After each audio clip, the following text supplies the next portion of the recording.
Huff, who is our marketing director. She and Debbie Miller, our wellness coordinator, are really the ones that help coordinate this whole thing, and so putting it together at Spanish Cove. So Jill? Thank you. What a great crowd we have here today. Thanks for coming. I just wanted to go over a few things. As Dawn mentioned, you all have these green, spiffy little plastic folders, and there's a lot of information in here. Some of the things I'd like to let you know about. We will be asking people to complete a seminar evaluation form. It's real important to us to get your feedback. And when you fill this out, there is an opportunity to answer a couple of questions. And one of them is about an opportunity to go on a tour. APCO Medical Marijuana Dispensary has offered to give us a private tour and provide lunch. So it's a pretty nice opportunity. And it is going to be with Debbie Miller. So it'll be a really special day. And it's on September 9th. And so by completing the survey, we will randomly draw 25 people who will get to go on this first tour. You don't have to live here. You can go with us on our bus. JLo is going to be driving the bus that day. And you'll get to have a tour of their dispensary and also be treated to lunch that day. And we will plan some other dates at a later time, but this one will be a special one because it's our first one and Debbie Miller will be going. So please fill out those evaluations. A couple of other things. You can see in the crowd today, a lot of people have name tags on. And Spanish Cove residents and Spirit Club members have name tags. And following the seminar, you all are welcome to go have lunch or do whatever you'd like and wish to do this afternoon.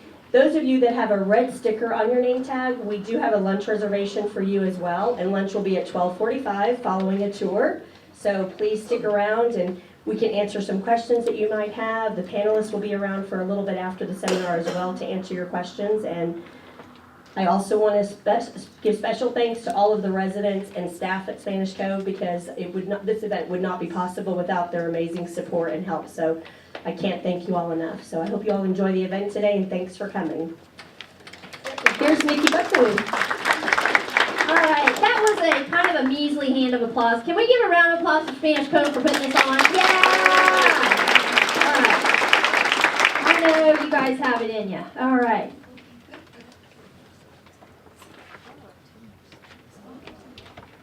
All right, we ready to roll? Okay. My name is Nikki Buckaloo, and I'm going to be your moderator today. So we're going to do this game show style. Are you ready? Here are our panelists. Cameron Capps, come on down. Give him a round. Come on. Cameron is an attorney with the Oklahoma Medical Marijuana Authority. Hi, Cameron. Dr. Noel Williams, MD, come on down. Dr. Williams is the director of Optimal Health Associates. They're a gynecological office, but they also do a lot of integrative health, and so he's been doing this kind of thing for a very long time, right? Like 45, 50, 60 years? At least. Okay, good. And come on down, Brian Boatman with Conrad Marr Pharmacy. Brian Boatman is a doctor of pharmacy, and he is right here in Yukon, Oklahoma. And Allison Latham, Bachelor's of Health Administration, come on down. Allison is a representative from APCO Dispensary, so they're the folks that you're going to be touring, those of you who get to tour. Allison is brilliant when it comes to this stuff. You guys are going to be amazed. All right, ready? Donna Mills, Yukon resident and future Spanish Cove resident, come on down.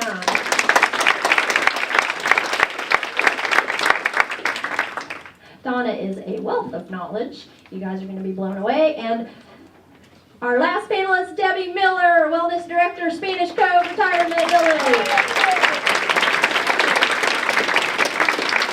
You know, we've never done it that way, but wasn't that fun? Yeah, all right. How do you guys feel? Do you feel like stars?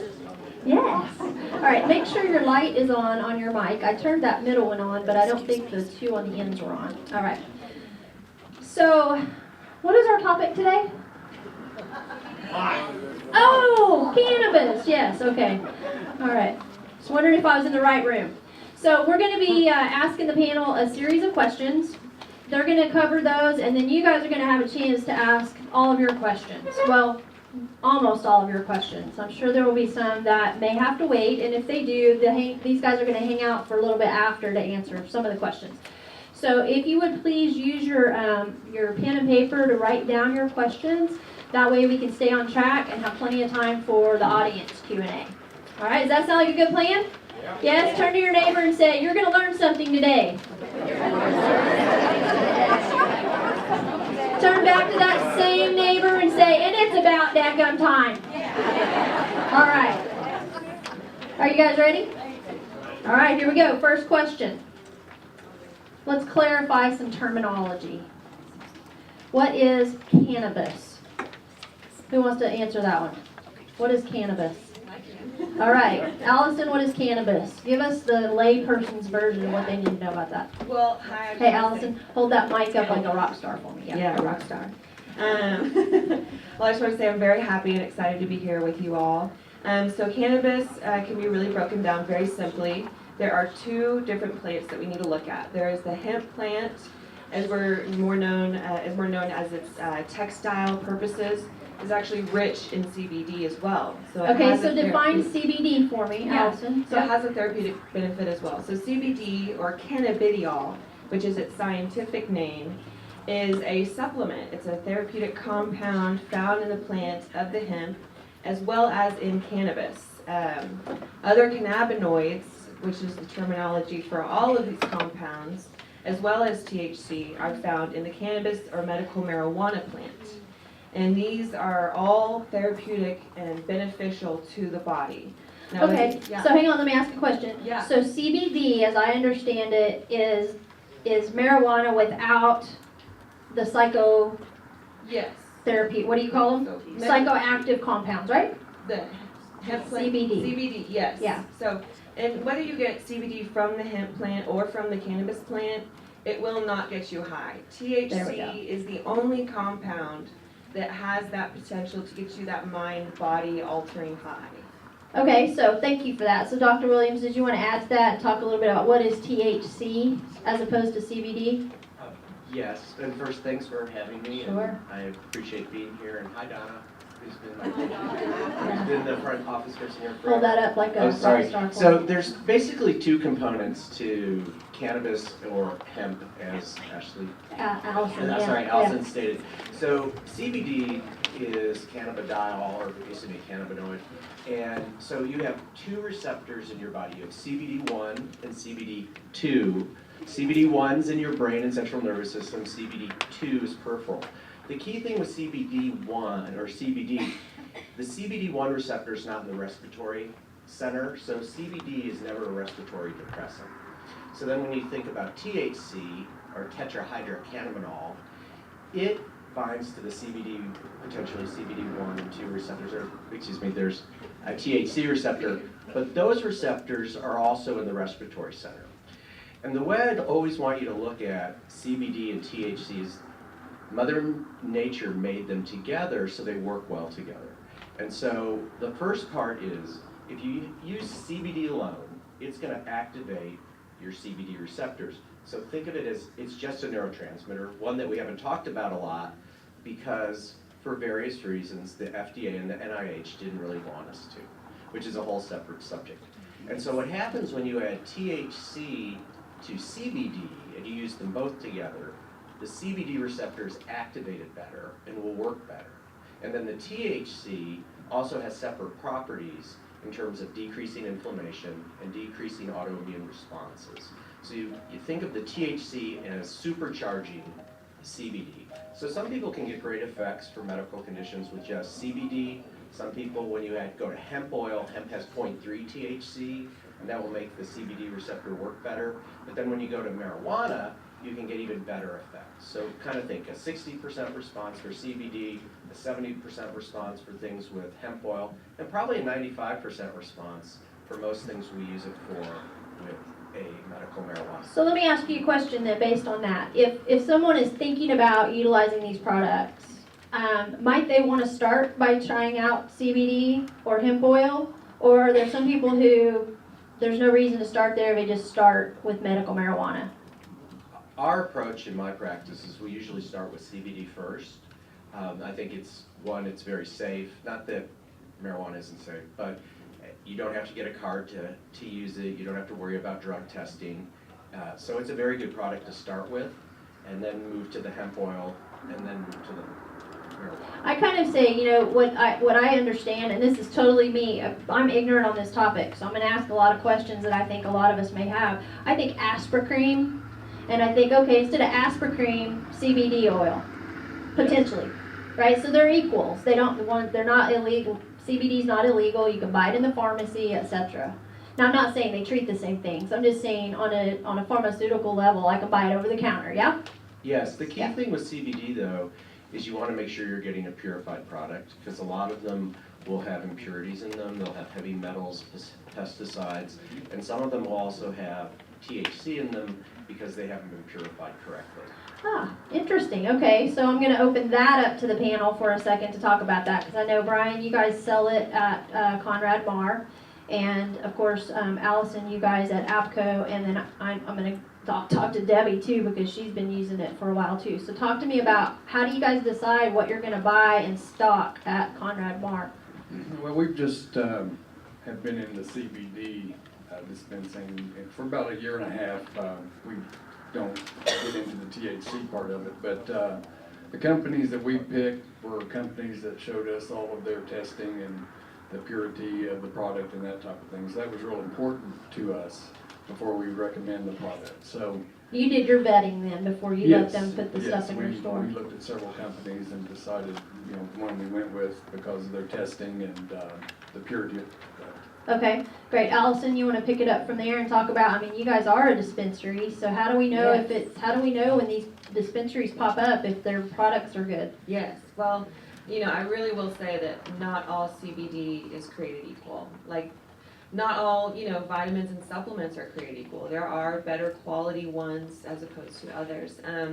As the CBD manager, it is extremely important to me to vet these places. I want to see the processing facility if I can. I want to see the test results for every batch that we're getting in. That is crucial to know that, one, I'm getting a consistent product, but also a quality product. Because not only do we use it, we have people that work at APCO. Our CFO uses it for his pain. He actually has to have a hip replacement, and he's about in his 70s, and he swears by it now. He went from a pain at range about 5 or 7 to 0 now every day. He still has to have the replacement, but really helping that pain go away has been monumental for him. So making sure that quality products for not only are the patients that are coming in, but for our own, you know, friends and family, coworkers are key. So looking at the testing, seeing if there's any heavy metals, any pesticides, looking at the ratios of the CBD, and making sure that the ratio of THC is at that 0.03 or 0.3 or lower, you know, making sure that that is shown on these test results is extremely important to us, and we are diligent about doing that in any product we bring on. So Allison, I'm going to open it up to the group. Since we're talking about CBD right now, just the CBD, not medical marijuana, what are some of the things that people are using CBD to treat effectively? Can you talk about that? Let's start at Debbie down there. Debbie, the wellness director here at Spanish Cove, you've done your research on this. Talk to us about what it's being used to treat. Well, CBD is wonderful for helping with pain. And that might be the main thing when we look at seniors, is treating pain, because that affects all 7 dimensions of wellness: the physical, the spiritual, the social, the emotional. When you're in pain, it's hard to do much of anything. But it also is helpful with anxiety, depression. It can reduce your risk of certain heart-related conditions, heart attack, stroke. It's neuroprotective, which means it also helps with some neurological disorders. So they're seeing benefits with people who have seizures and epilepsy, but it can help with diabetes. And the more research that goes into it, the more things we're learning as far as Kind of sounds like the a miracle benefits of drug. it. Kind of like a miracle drug without a lot of side effects, unlike, you know, what we think of with some prescription drugs. Yeah. And it can even help people who have addiction come off their addiction. So it's beneficial in that sense too. Donna, you've been using CBD products, yeah, and medical marijuana for a while. Do you want to speak to why you chose to do that? Give us an idea of why. Well, the biggest issue is that I'm unable to take the majority of medications in the market today. I wear a medical alert bracelet to let people know just how severe my condition is. I've been on an event 3 times by things that most of you may be taking today. So I started researching alternative. I've had 10 back surgeries and a lot of things in my life. And so I started researching alternatives 6 or 7 years ago and watched what was happening. I tried the CBD, just like the Aspercreme, or let's say Bayer aspirin or Excedrin or whatever. You're going to find what works for your system, for your metabolism, or your lifestyle. And I found it was the combination of CBD and THC that helps me manage my pain. I also had a life-changing event last year and was introduced to anxiety, which I've expressed to a lot of people. I owed a lot of people apologies because I thought that was something that you could always control. And I learned that's not the case. So the combination of the CBD and the THC has helped me cope with anxiety, and that was totally out of reach. You know what I'm feeling like right now? I'm feeling like all these people who are getting tickets for road rage should be required to go and get a prescription for this. Okay, so Or maybe menopause. Yeah, I'm all for that. So thank you, Donna, for sharing that. Dr. Williams, do you want to piggyback on that at all? What it's being treated for? I think What it's treating. There we go. I think you kind of break it in, I'll break it into global things. Think neurologic irritabilities. So that can be pain, it can be anxiety, it can be seizure, it can be neuropathy, it can be spasticity. So anything that's making the Oh wait, what's spasticity? the muscle, I'm sorry, the muscle spasming or tremor. So Okay. think anything that sets the nervous system off, or the nervous system has become agitated. The CBD calms that down and normalizes it. So it's really, really helpful. And then when you have the THC, it can be even more effective. The key concept also is we have two nervous systems. We have our voluntary nervous system and our involuntary nervous system. And so the thing with CBD is it resets your autonomic nervous system, or the part you don't control. So you have your fight or flight response, the lion's chasing you, so you release cortisol and epinephrine and norepinephrine. And then you escape the lion, you have to calm down. That's your parasympathetic system. So what happens is we get out of balance with life's stresses, and so the CBD can rebalance that and make you feel better. Because remember, the reason it works is because it's just a neurotransmitter. You had tons of CBD when you were a kid. It's just as we age, there's an enzyme that starts breaking it down more and more. When you add it back, that enzyme surprisingly turns off. And so your own CBD level starts to rise from taking CBD yourself. And then the THC is an augmenting strategy, and it's a neurotransmitter too. It's just, it's a system that we're trying to rebalance. Okay, so on that note, I want to talk a little bit about adding this THC to the CBD and how it works together. I want to start with the law first, all right? So that's your department, Cameron. So tell us, what is this new law that Oklahoma passed in regard to utilizing what we're calling medical marijuana? Is it being called something else, or is that the term you want to use? That sounds like a good term to me. Okay, so you are an official representative of the Oklahoma Medical Marijuana Authority, right? So tell us what the law is, what it allows, what it doesn't. How does someone utilize medical marijuana here in Oklahoma? So to utilize medical marijuana, apart from CBD, is you have to get a license. And you go through the license process, basically you have to get a doctor's recommendation. And once you get a doctor's recommendation, then you can go to our website, and we have an application at omma.gov, where our application is going to be available for adult patient form. And you have to use that doctor's recommendation within 30 days. And so once you get that license, it also costs $100 unless you have Medicare or Medicaid, and then it's only $20. And also, now coming into effect on August 30th, we have new laws that if you're 100% disabled vet, it's also $20. So you have to have that documentation for that. Okay, so let me back up, make sure I understand. So the first thing they do is they see a doctor, Correct, The doctor writes a script, basically, like they would for anything. correct, And then they can then get the application through you all correct. and fill that out, pay their $100 or their $20, depending on which one it is. How long does it take to get that approved? So for the patient license, it takes 30 days, I believe. 30 days, okay. And are there specific doctors they have to go to, or can any doctor do this? So any board, or sorry, not board certified, there was a board certified requirement, but the course did not like that requirement. So it has to be a doctor that is in good standing with their licensure board. And we do have it's not mandatory. There is a registry that we have on our website that the doctors can send in to put themselves onto that website, but that is not required. So the requirement is that they have an unrestricted license and they're in good standing. So if they're a medical doctor, they have an unrestricted license, in other words, it doesn't say they can't do it, and they're in good standing with you guys, No, with their medical. with their medical board, okay, great. Okay, well, just double checking here, okay. Yeah. So, now here's the challenge I hear a lot of people say, I don't want to go online to do this. I don't know how to go online to do this. So Debbie, what do you recommend? Or Allison or Donna, what do you guys recommend? Well, some doctor's offices will file that for you. So if you go to the doctor and you do get your prescription for the medical marijuana card, for an additional fee, a lot of times they'll file that for you, and then within just usually 10 days to 2 weeks, your medical marijuana card will come in the mail. And I'm sure Dr. here can explain that a little bit better, but for a lot of seniors who don't maybe have a computer or something like that, or that's a little bit risky, they can go and visit with the doctor about that. And also a lot of the doctor's offices, if you'll do your research, many of them will explain what would be the best form to use for you, and that's why we have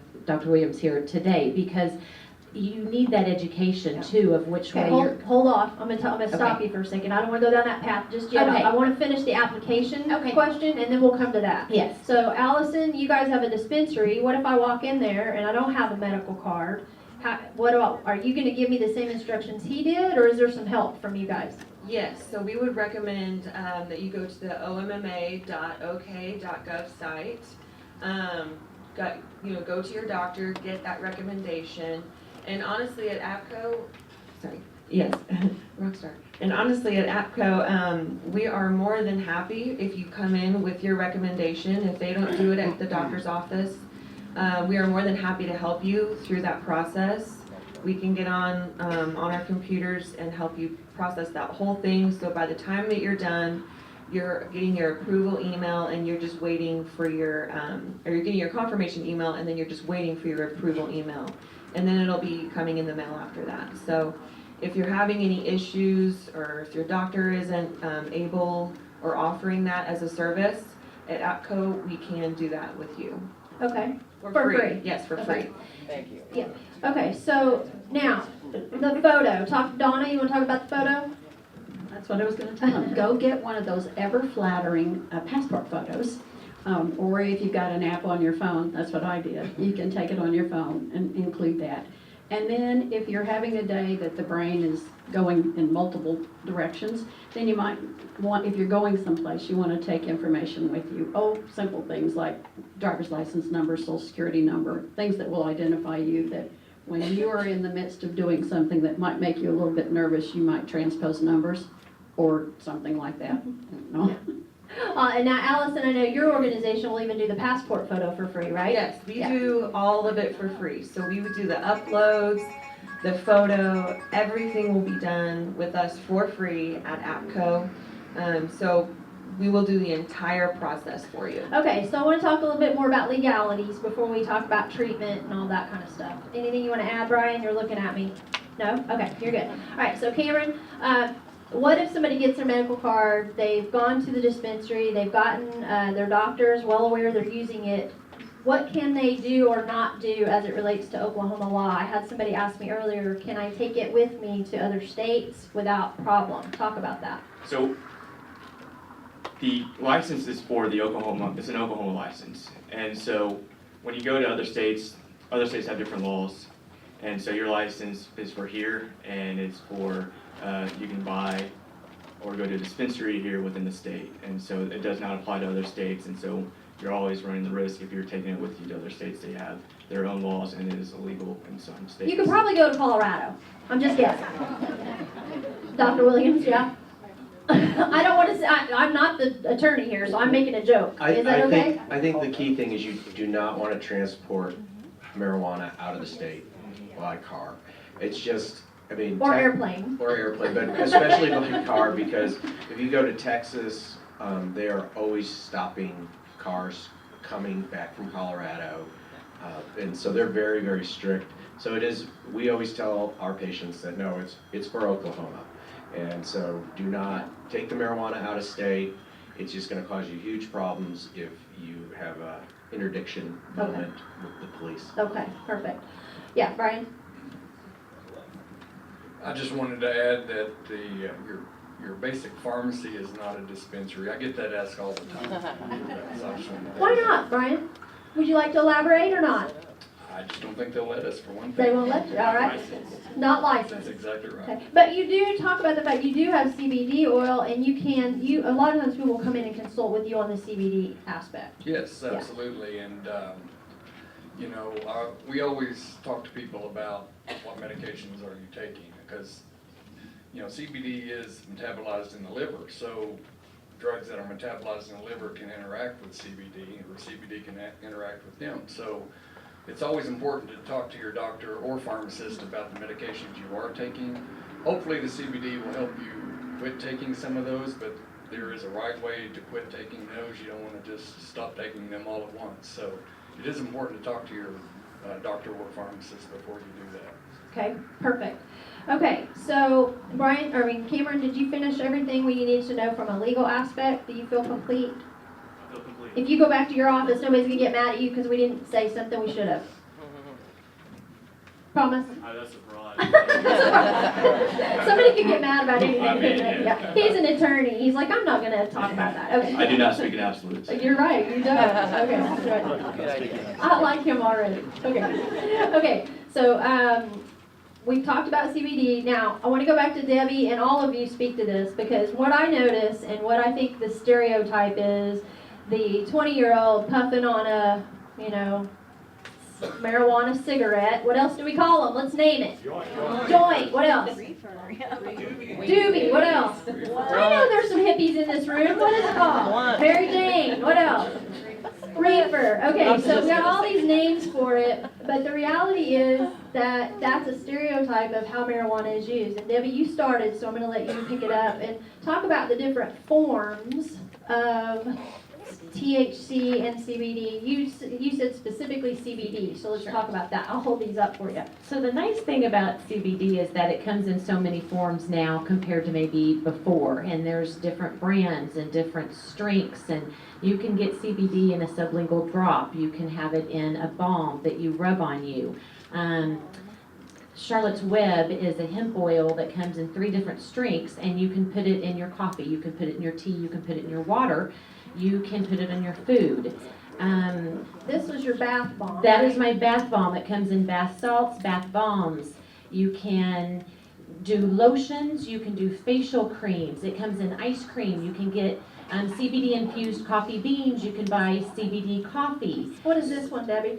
That is a balm, and bath bombs, or the bombs, actually, the CBD bombs are probably familiar to some of you, and I know some of our residents use them. And I'm going to spell balm, B-A-L-M, balm. not bomb like is it B-O-M-B. Right. Now, they do have bath bombs. They do have bath bombs, Yeah. which is, Right. you throw it in your bath and it... Exactly. Okay. But the balm is great. You can rub it on, you have that spot that's sore or giving you a lot of pain. We have a resident who's lived at Spanish Cove for over 16 years, and she started with the balm, B-A-L-M, rubbing it in. She now does the sublingual drop, that is the CBD with the THC in it. And it is what has helped her to live independently for over 16 years in her 2-bedroom deluxe apartment here at the Cove, and have a quality of life that she may not have been able to have. She's had multiple hip surgeries, knee surgeries. She's been an athlete from a young age. And we talk about the 7 dimensions of wellness, the spiritual, the social, the emotional. If you're in pain, and you're in chronic pain, It affects you socially, Everything, sure. emotionally, physically, and it wreaks havoc on the body. And if you can rub something on that will give you some relief to help you sleep through the night, or maybe stay asleep, because we definitely have those people who have those sleep disorders where maybe they fall asleep but they can't stay asleep because of the pain. It wakes them up. These are things that can help and truly improve I quality love of how life. passionate you are about people being healthy. I love it. I love it. Allison, I'm going to speak to you about what other, did she not name something that they're also available in forms? Well, there are a few Hold that others. mic up for me. Oh, Yep. I might get used to that. There are a lot of other options as well. You know, we have even edibles and, you know, things like that. Little Wait, okay, hang on. delicious. That word gets thrown around a lot, edible. Yeah. What exactly is an edible? So, like a little gummy. You can get like Gummy bears? Gummy bears. You know, it's kind Brownies? of like if you think about like those like chewy vitamins, those gummy vitamins. Yeah. It's kind of like the same thing. They're delicious and nutritious. Yeah, okay, so, And then we even at APCO have this delicious chocolate that I'm in love with. It comes in dark and milk chocolate. It's amazing. It's great for, these types of things are really fantastic for that middle of the day. If you are doing that sublingual drop, you know, that middle of the day, if you're having that spike of pain or that burst of kind of anxiety or depression, you know, it's just maybe something going on in your life. It's a great, really tasty way to get you through the day as well. now you I know? understand, Allison, that these are dosed, right? So Yes. let's say it looks like a candy bar. Yes. It's not something you just sit there and eat the whole candy bar. No, you There are dosages associated, correct? Yes. Am I correct there? Exactly, Okay. yeah. So think about like your typical Hershey bar and having those little squares, you know, kind of thing. It's the same thing. So each square, if you take a 250 milligram bar, each square might be, you know, 20 milligrams. So So you wouldn't eat the whole bar? you wouldn't want to eat the, I mean, you could. Just saying. Yeah. Right. Okay. Sometimes I Donna? want to eat the whole bar. Yeah, Donna, do you want to speak to that real quick? Well, I think one of the things that's really important, I would never, ever consider smoking anything for a lot of reasons. And so the fact that there are so many options is really helpful. I will also add that you will become familiar with your body and the way you react. And the majority of the time, I take half doses. And it works. I don't, and we can explain this later, but there's two members of this family, and it bothers me because everyone likes to say hi. Well, you have to get from that member of the family. Mine comes from the stepchild, and so what mine does is suppresses things, brings me down, calms me down, lets me sleep, makes my heart go back into my chest. If I was high, none of that would happen. You're not sitting around getting high. Yeah, honey, I'm driving next to you in Right. the car. Yeah. I was rather anxious this morning, but I took a half dose. Dr. Williams, I saw that you kind of perked up there. Well, I think there's a few things you want to differentiate. First, with Perfect. with CBD, you can't overdose on it. I mean, if you take too much, you may get sleepy, and worst case scenario, if like you drank an entire bottle of CBD tincture and you took 1,500 milligrams, you might get loose bowels for a day. Oh. That's it. So CBD is really, really, really harmless. It resets basic functions. It is not going to harm you. So it's really pretty theoretically impossible to have anything bad happen with CBD. And as someone who's been using it very extensively for almost 2 years in our practice, we've not seen people have problems with the CBD. Now, THC, though, is different. And so when you're doing THC dosing, and we talk about that a lot when we're doing all of our licensure stuff, I always describe it like this. What we're not doing is we're not 23 and we're not going to a concert. And I always say the Rolling Stones, and half the people don't know who they are anymore. And This group knows. I know, I figured. We know. And I say, if you want to get stoned, your typical 20-something would do a 5 milligram gummy or so, and it would be sativa, because there's different types. Speak to that, if you There's would. different types of marijuana. And so there's two basic strains. There's indica and sativa. Indica is really what medical use is about in my practice and most practices, because it's calming and it affects the serotonin receptor and the glutamine receptor. So it calms things down. Sativa, on the other hand, is activating and is more dopaminergic, which is an activating thing. So if you're going to a concert and you want to be, it starts at, like, imagine 10 o'clock and we have to be up till 2, we would have to do like a 5 milligram sativa and we'd be all excited and happy, and then we might get hungry and get a little paranoid. And that's what the problem is with the sativa, it's dopamine. Whereas for most usages, we're using indica or predominant indica products. And the way to remember indica is in the bed. It's calming. So that's how we train everyone. But all you're doing is like a 1 milligram dose. And Donna may have done around that or a little bit less. But you want about 1 milligram of THC, with our preference is about 10 to 15 milligrams of CBD with it. And then you're going to start to get really good effects. But you do just small incremental amounts through the day regularly to get the effects, but our goal is for no one to get stoned. So let me ask you a question then, just based on that description. So you have the calming and the activating. If someone has depression, Well, the 3 uses for sativa products are 1, melancholic depression, just like you wouldn't use, there's all these drugs we've heard of, Prozac and Zoloft. You don't use those for melancholic depression. You use something called Wellbutrin because it's activating. So sativa is activating. Another group you could use it for is ADD. ADD drugs raise dopamine. And so we'll use, where people are having a lot of problems with those things like Adderall or Vyvanse, we will then try some sativa products for them at a low dose because it can work very well. so that would be like in replacement for something like Ritalin. Yes. Okay. So sativa is activating, but just like if anyone here has ever taken those medicines, they can make you a little irritable if it's too much. And so sativa can make you a little paranoid if it's too much. And then the third group for sativa that we'll use is for more difficult food issues, like if we have a patient who's anorexic, someone who has cancer and is losing a lot of weight, we may incorporate a little more sativa classically than indica. But most medical use, 95 to 99%, you're thinking about indica products. Okay, so this brings up a question about between you and the dispensary. Okay, so you have a doctor that doesn't have the knowledge you have, but they go, okay, I'm going to write you a prescription for medical marijuana, and they take it to the dispensary. You just gave a very clinical description of how it should be used and balanced and all this stuff. Is the dispensary the person who, or the people in the dispensary, the people who are going to help make those decisions if the doctor doesn't? In our perfect world, yes, but there's very few people like her around. And we've had many people with rheumatoid arthritis and really significant disease events that we're trying to manage, and when they walk into the dispensary, they get, and since we predominantly, not only, but predominantly treat women, they go in and the first thing that's said to them is, "Hey dude," and they're like, "No, I'm here for not getting stoned, I want to get better." And so that's been our challenge, is to identify dispensaries that actually know what they're doing. Yeah, so Allison, when someone comes to you guys, if they don't have that kind of guidance from their doctor, what can they expect when they walk into your dispensary? Right, well, yes, I can definitely only vouch for APCO.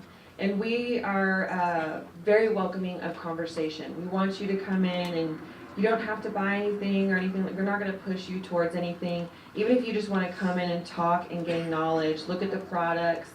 We are definitely all about education and guidance at APCO.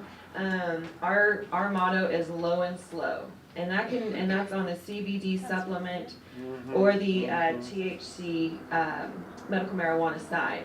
So either way, you know, it is crucial for you to get the most out of these therapeutic compounds, to really take your time in it, figure out what works best for you.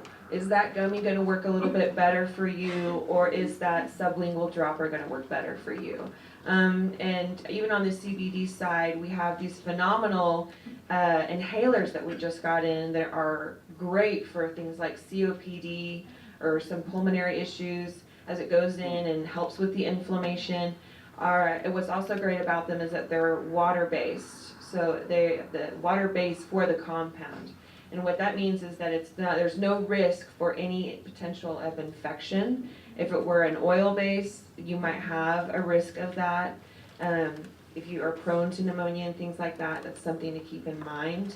So what you're telling me, Allison, is that you guys are gonna educate people when they come in. Yes, You're gonna educate. ask them what their issues are. You don't just say, hey, here's our shelf, do some shopping Right. and pick out what you want. Exactly. We consider ourselves, education, is key, as to how you have the power to really know and be in the process of what's gonna work best for you at the end of the day. And, we don't call ourselves bud tenders even in the medical marijuana side, we are patient consultants. Yeah. We are consulting you on this path. I love when we did our conference call the other day, you and Shayna, like it was like I felt like I could come into you and have a consultation with you and not feel pressured. That was important to me. Donna, how many did you visit before you decided where to go? I visited 9 dispensaries.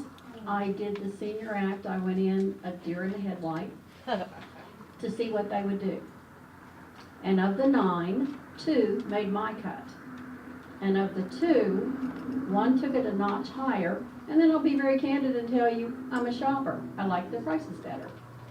Because So there's you a mean they're pretty not wide priced? range. I was gonna say they're not priced the same They everywhere are you go. absolutely not priced the same. The identical product is in both stores, and that showed me what dispensaries, not stores. I'm a consumer. Yeah.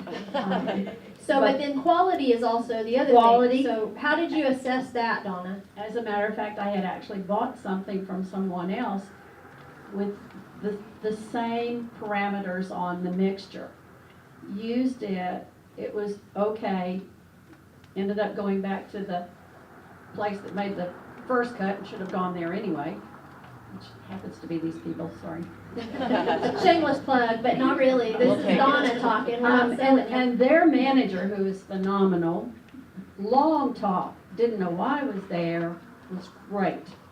Talk to me about me, my health, my conditions, what I experienced with medications, what my goal was. He recommended, same mixture, different brand, it's day and night different. So that goes back to quality then, Allison? That goes back to quality and education. Okay. At APCO, we are of course welcoming for conversation, and we of course want the highest quality, but we want to be educated as much as possible. Doing condition courses, having this education under our belt so that we can give you the best, most optimal health options. Now, are that you guys can. gonna ask them questions like Brian does at the pharmacy about what other medications they use? Absolutely. Okay, so they need to be prepared for that. Yes, absolutely. We definitely ask questions like what you're already on.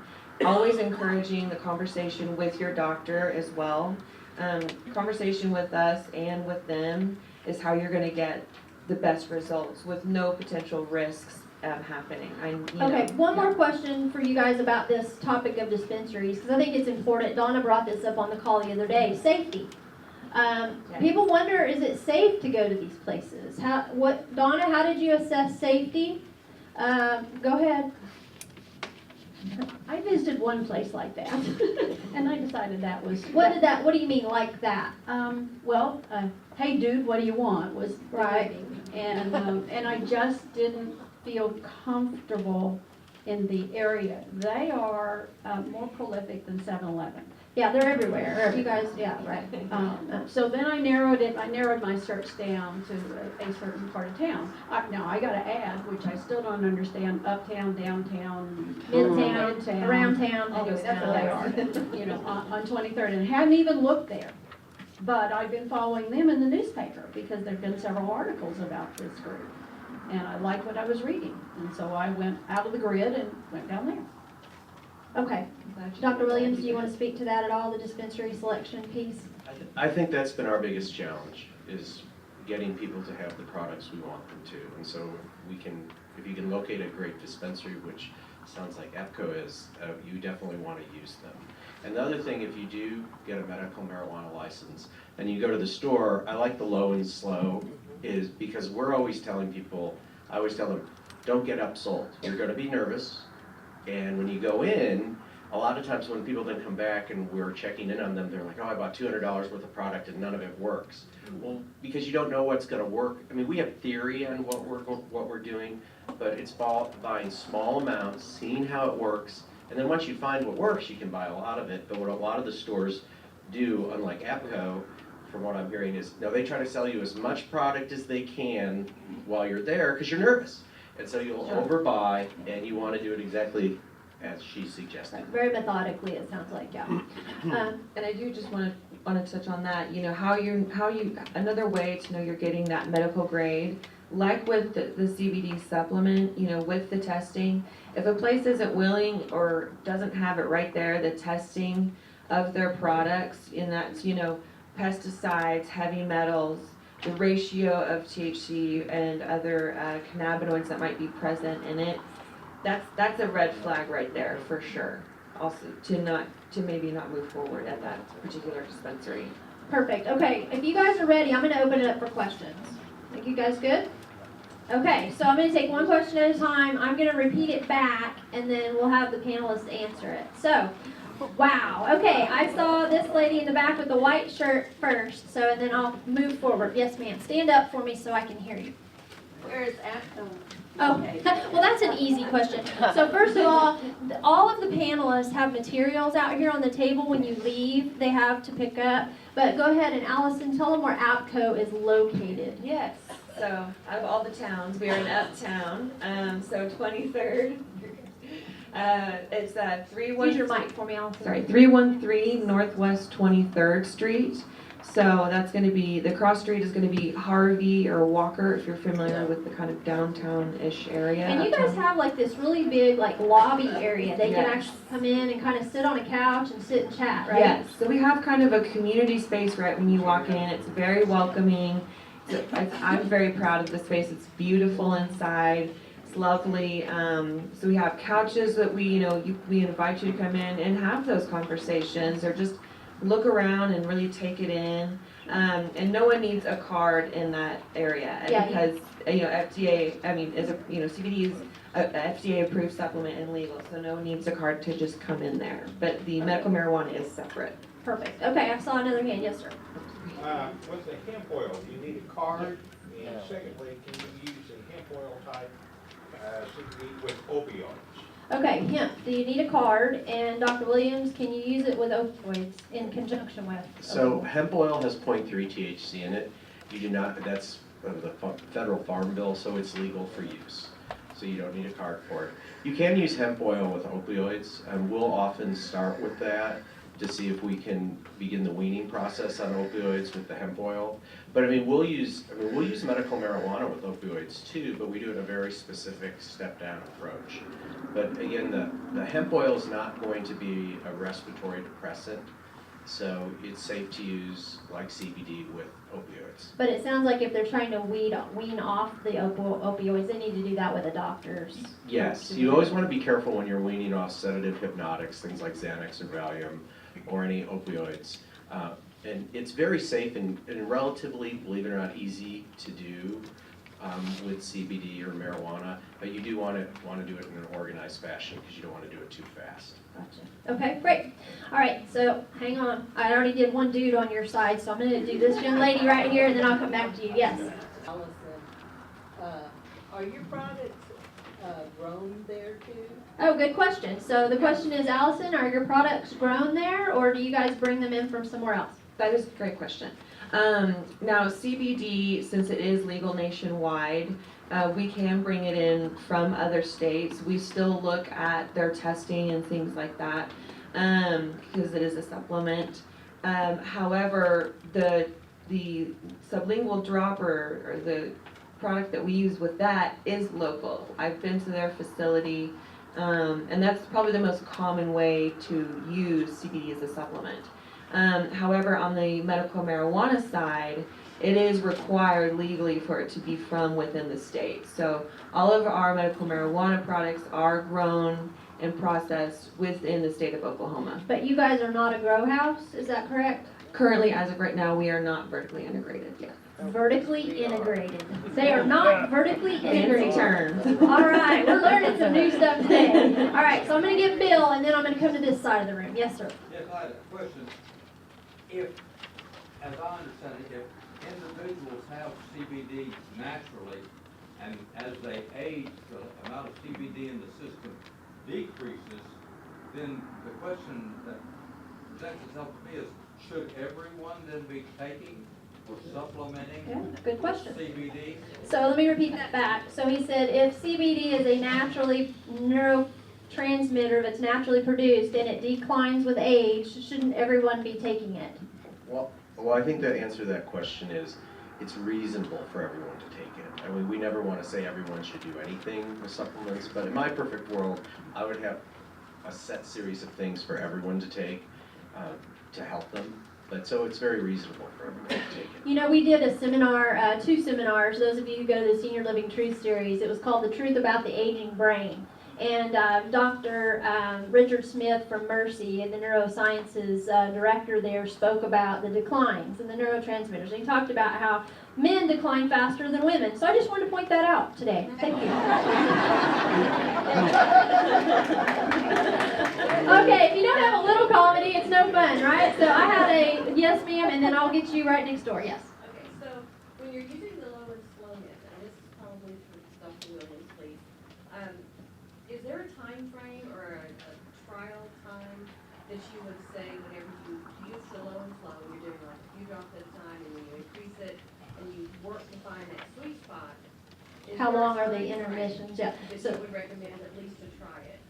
so repeat that back as So you the answer. question is, when you're doing a low and slow method, how long do you have to give it before you start making adjustments? Or what's your expectation for change?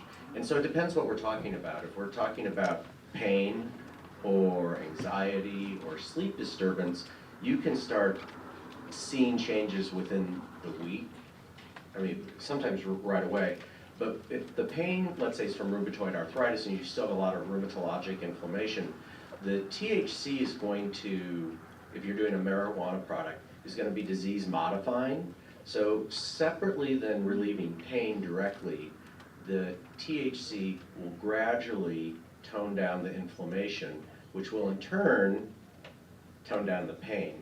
So generally, you look at things with just direct pain or anxiety, like a week-to-week basis. You can start escalating your dose if you're not noticing. But there's definitely a sum total effect at about a month with anything you're ever doing. But we're always aiming, I mean, I'm a more boring person and we like things fixed. So we try to get people fixed rapidly. So if we're not seeing changes in mood within the week or week and a half, we're gonna start escalating the dose. Because we want people to get better, and if you're anxious or you can't sleep, we want to get that stuff fixed right away. Good. Donna, do you want to speak from a personal standpoint to that question? How long before you started noticing results or started making changes? An hour. And I don't smoke. And that's very... The quickest response is if you smoke. I've lost 2 family members to disease, to lung issues. So that's something that I'm not willing to play with. I'm going to throw a question in, because we have a doctor. Okay, hang on 1 second. Let me let him finish that thought. I do want to emphasize what Donna said. You can get an immediate response with your first dose. That's amazing. I mean, we'll use it. Unfortunately, we'll now and then have someone come in a full panic attack, which is always a scary event because they're usually crying and carrying on in the front office. And we can give them 2 dropperfuls of CBD under the tongue and a cold washcloth on their head, and they'll be totally fine in 5 to 10 minutes. So you can get very rapid results with your first use. How much of that is the placebo effect? After seeing a lot of these people over the years, it's not. Okay, that's the question people have. It's so, not. You have to, we always want to focus. CBD was proven to be neuroactive by the NIH in the 90s. They definitively showed it. They then patented that information and didn't allow anyone to research it for the last 20 years. But I mean, all the data comes from the National Institute of Health. Debbie? I use a CBD balm. That's the one you rub on for muscle pain. And I can tell a difference within 15 minutes when it's been absorbed into the skin, into that muscle area. So it kind of depends on what you're using it for, what kind of relief you're going to get and how quickly. But some of the balms and the sublingual drops, it can be very, very quickly. Yeah. Donna, you wanted to ask a question. I'm going to give you priority since you're on the panel. Well, I got a doctor here. Yeah. Can you become addicted to either of these? Good question. Can you I become feel like, addicted? because I think, let me tell you, that was my concern. We all have friends or family who have dealt with addictions.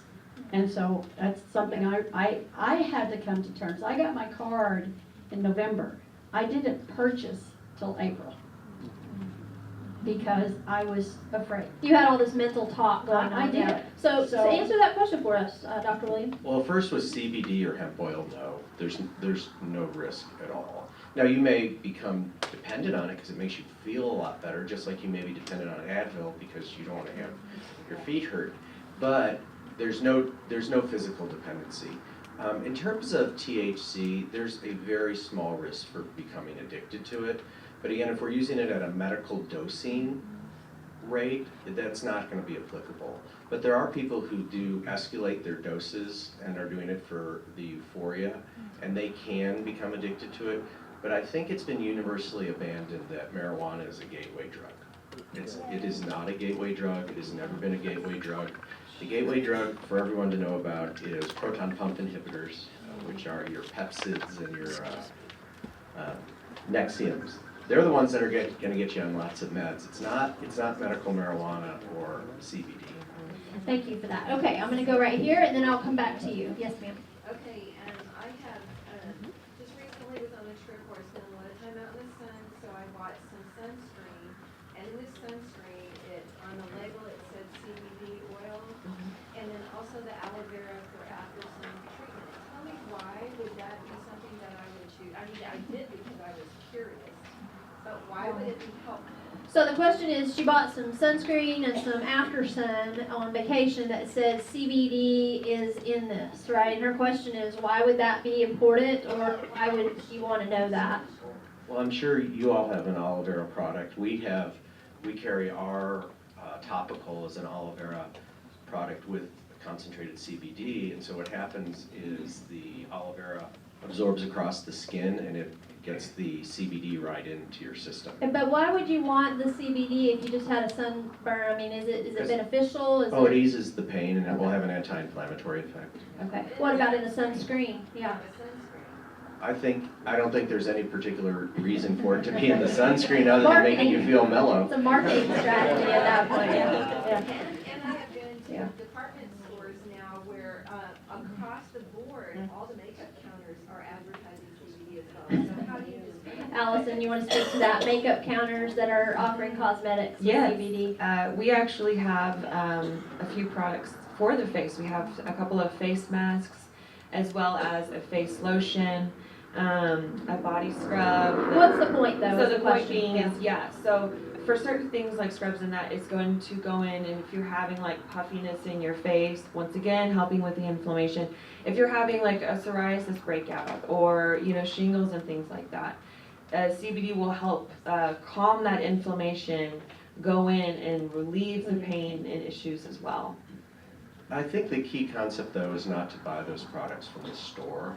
I really would emphasize that because you're going to get. We've had purified CBD since I guess almost 2 years, and it was a real battle to find a purified CBD. We had to partner with a pharmacy that did all the testing, and you'll find that when every single person we have had who's had a positive THC test or drug test from using CBD in my practice, it was always they left, didn't get our CBD, and they either got it online or they just got it at a store doesn't specialize in it. Okay, so that brings up a point. If you're talking to family members who are working in a field where they do random drug testing, would that be important to know? Yes, I mean, we're very comfortable with our CBD being used by federal law enforcement, which we have given it to a bunch, pilots, all kinds of people who normally would be very concerned, but we know our CBD is purified, it has multiple testing steps, and I'm sure just like at APCO, they have that same documentation. We can pull out the documentation on the purity on every single batch. All right.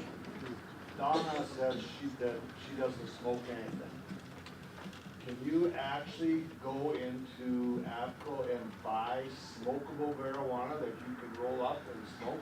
Can you buy smokable marijuana that you can roll and smoke in the dispensaries? Absolutely, in the dispensary, and honestly, we also have CBD flower that you can smoke. We have, they're called pre-roll straights that look like a cigarette, and it's straight CBD flower. There's no nicotine, there's no THC whatsoever, and it's a great way to really get that supplement in throughout the day as well. Okay, so Dr. Williams, pros and cons to smoking it.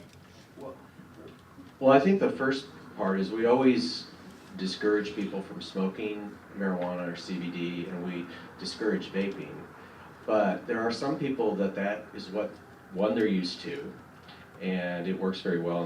And as Ashley said, there's this they have a new aerosolized CBD, and so that's a much better way of doing it. We have that too. But some people are going to smoke the marijuana. I mean, we discourage it. We don't want them to do it. We don't want them really to vape either. But there's the lungs absorb the products very, very well. And so that's why people get a better effect and a quick effect, especially if you're in pain. I mean, I think we'd always want all of you to think if someone has cancer and they're in a lot of pain, sometimes the smoking is just, it's the way to go. But excluding that group, we really try to avoid it. Okay. But law-wise, you can't take that marijuana from here, go to Kansas City, let's just say on a golf course, and think you can smoke marijuana. No. Correct. Correct, yeah. Correct. All right, I saw another hand back here, so let me get it. Who was it? Yes, ma'am. Way back there. The lady said something about the sunscreen with aloe vera in it. Does the CBD, does it have aloe vera in it? Because I'm not allergic to it. Does CBD have aloe vera in it? Yes. Does CBD have any? She's allergic to aloe vera, and they were having that conversation up here about that. Does CBD have anything to do with aloe vera? No, but there's just different products. I mean, some CBD lotions will be made with a Lancome cream, some will be made with aloe vera. It's just product choices. There we go. Thank you. All right, yes, ma'am. Has anybody encountered any side effects, particularly in the gut, the esophagus, from CBD oil? Has anyone had any side effects, particularly esophagus or gut, related to CBD oil? My mixture is also helping me control esophageal spasms. So for her, it's helping. I mean, we use it the same way. If someone has ulcerative colitis, Crohn's, gastritis, esophagitis, we go with an oral preparation usually because it's therapeutic. But to answer the other side of the question, if people are just using CBD, there's not an association with stomach issues or reflux or any worsening of symptoms usually. We haven't seen that with the THC related products either. I'm sure there's going to be someone though who does get a little reflux somehow from some of the products they're taking if they're taking it orally, but sometimes that can be the mixing agent too, as much as anything, but I think that's very unlikely. Okay, Allison? Yeah, to speak further on the mixing agent, actually, like, we at APCO used an MCT or medium chain triglyceride, commonly known as coconut oil. One, because it gets into the bloodstream and will stay there longer as it connects to your fatty acids, but it also is easier for the body to digest and works better with the body digestive system. Okay, so it's not just the product that they're getting, it's the agent that's mixed with to get into the system. Yes, and ours, the one we carry is the same because that's the gold standard. Yeah. But it costs more money to produce that, and so that's why I would always counsel to make sure you're getting product from a good place. Okay, good, very good question. Yes, sir. Question, almost all substances that I'm familiar with have side effects, good or bad.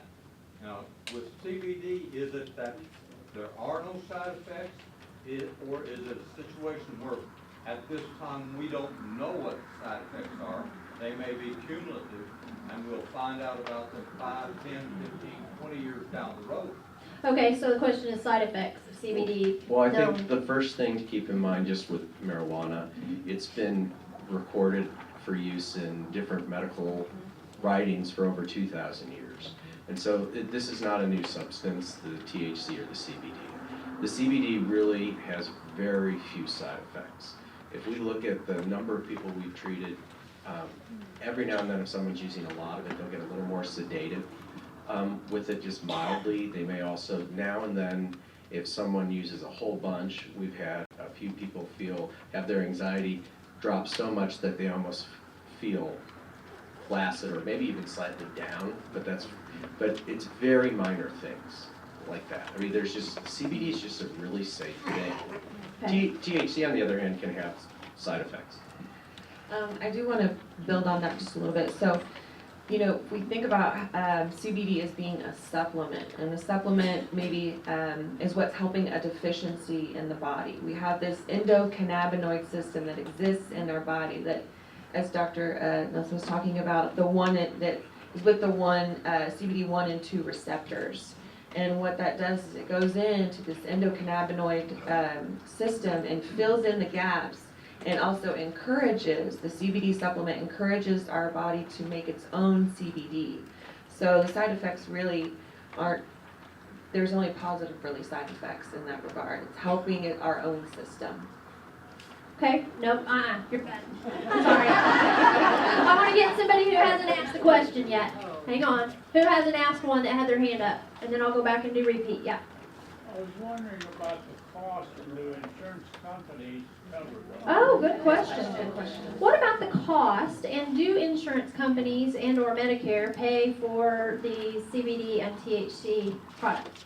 So no, they do not.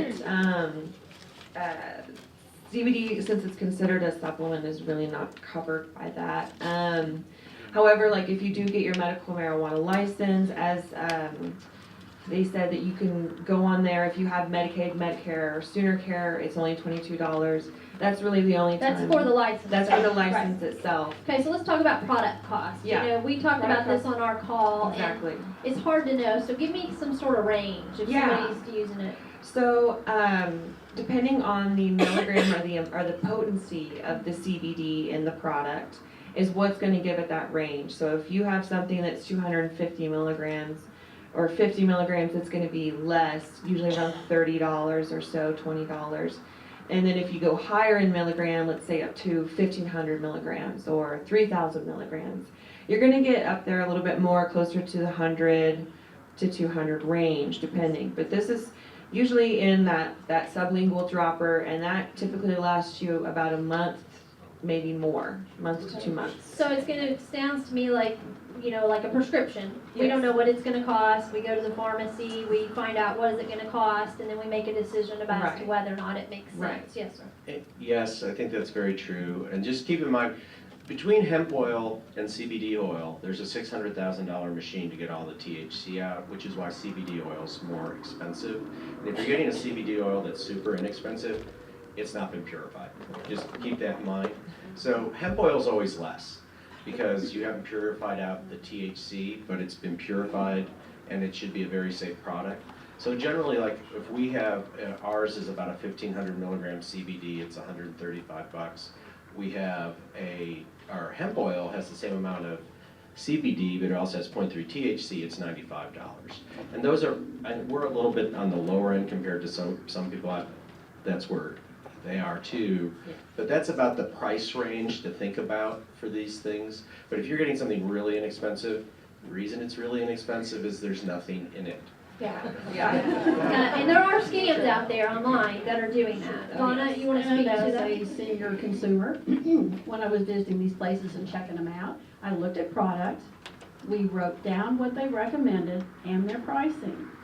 So I knew how it was priced around town with people claiming to have comparables. The other thing that I need to tell you is that during that same visit, you can find out, do you accept credit cards? This is all new with the banking industry now, and I watch all the laws and things, and so. So what do you mean? They only take If you don't cash? take credit cards, then you better be prepared to walk Oh. in with a couple $100 in your pocket, and I don't know about you guys, but that's not normally, and I want airline miles on everything.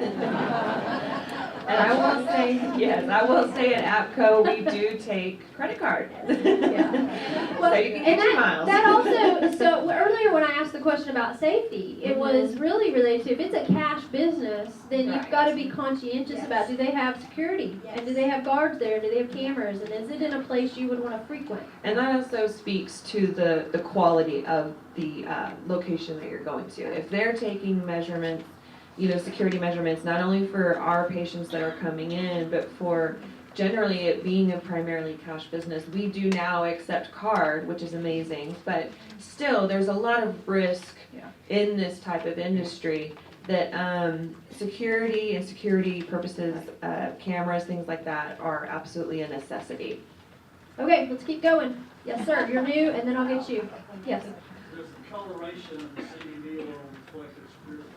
Does the coloration of the CBD oil reflect its purity? No. No. No. No. Okay, no. It's not like a diamond. Yes, ma'am. Mhm. For these oils, creams, and topical things, do they stain clothing? Do oils and creams and topicals of CBD, Yeah. do they stain your clothing? Yeah, great question. No, they do not.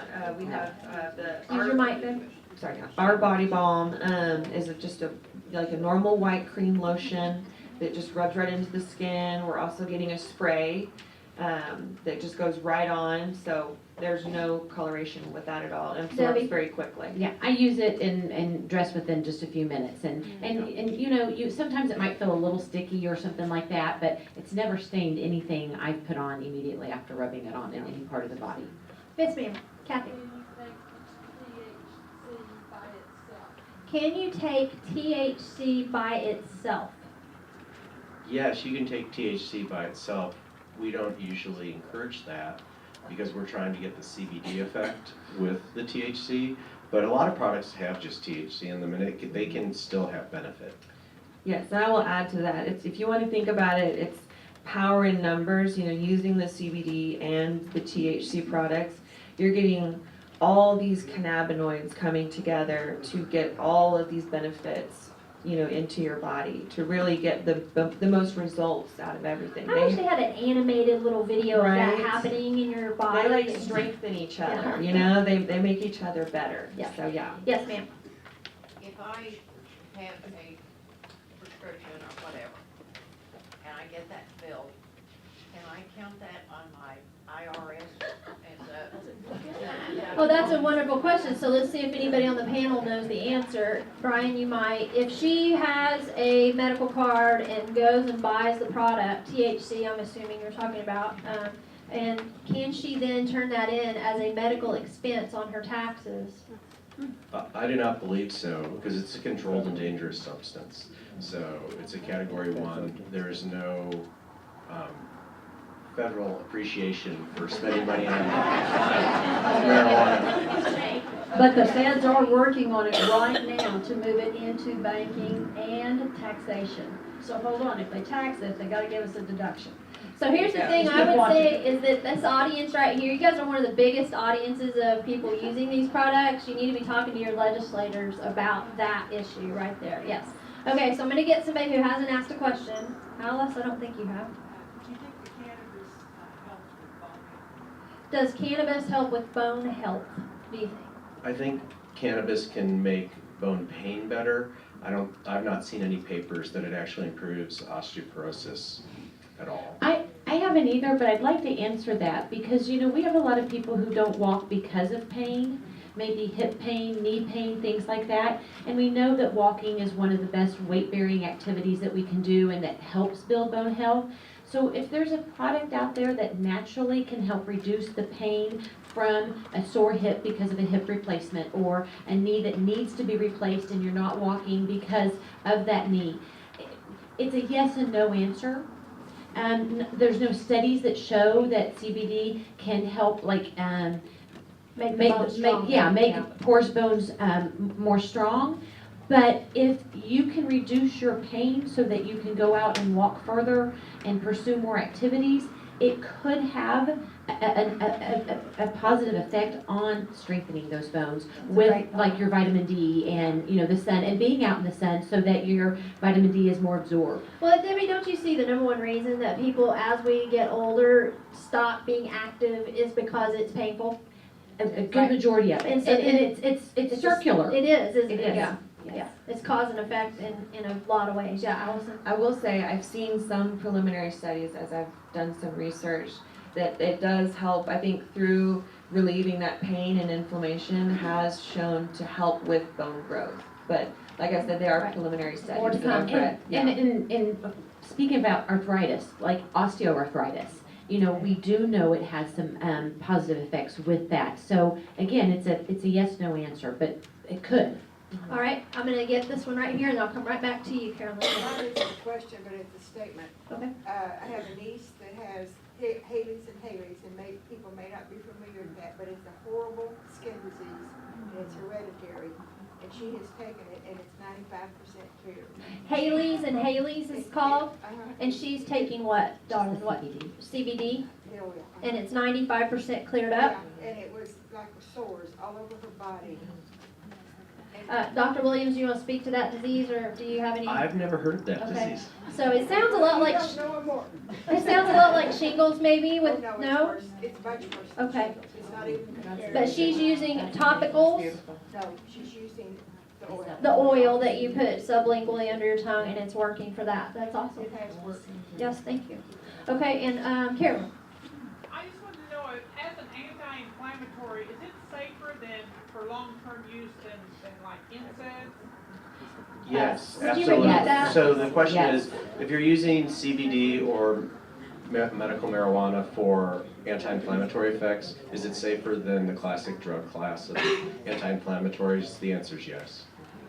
Wow. 100% yes. 100% yes. I'm gonna get her, and then I'll get you, okay? Yes, ma'am.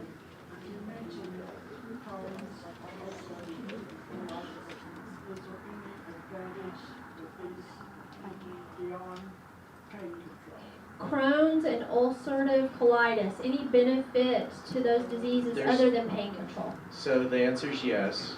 There's at least one very specific study with medical marijuana for Crohn's where it showed marked improvement. And then there's a compilation, I'm sorry, the answer is absolutely yes for Crohn's. There's a whole bunch of other data sets though for ulcerative colitis, and then all the rheumatologic diseases that they are absolutely, that CBD's mildly modifying to the diseases, but marijuana with the THC becomes massively modifying to the disease. So think of it as instead of doing like Remicade or some kind of biologic, you're doing something else that can treat you that isn't as intense. Okay, good. Yes, ma'am. Okay. I'm using a balm that says it's full spectrum. What does that mean? Is it a CBD? Okay, so CBD full spectrum, what would that mean? So that means that it's coming from the cannabis or hemp plant. And in other words, it's gonna have more cannabinoids in it, but that does not contain THC. So they're extracting these other cannabinoids without the THC being present. If you see a broad spectrum, that's coming from or hemp oil is just coming from the hemp plant itself. Which is the best to use? Well, like I said, I mean, I'm a huge personal believer in power in numbers, you know, and the more various cannabinoids that are present, all these different cannabinoids have different therapeutic benefits that can help. So But the low and slow method would be if that's working, great. If Yeah. what she's using is working, if not, you may want to recommend something additional or the different. Right. I would try, I mean, if the full spectrum isn't using, I mean, it's gonna have CBD in it. The full spectrum will have CBD in it. The broad spectrum is just the CBD cannabinoid by itself, just the CBD compound. So in that regard, I would probably recommend using medical marijuana with it to help even bring on more of a balanced approach. Okay, so this was a perfect example to me of a question that if you walked into a dispensary and asked that question, and someone could articulate the answer to that degree and then say, okay, let's talk about this, would you feel comfortable, right? And you're gonna go into some dispensaries, according to what Donna told me, and they're not gonna have a clue what you're even asking them.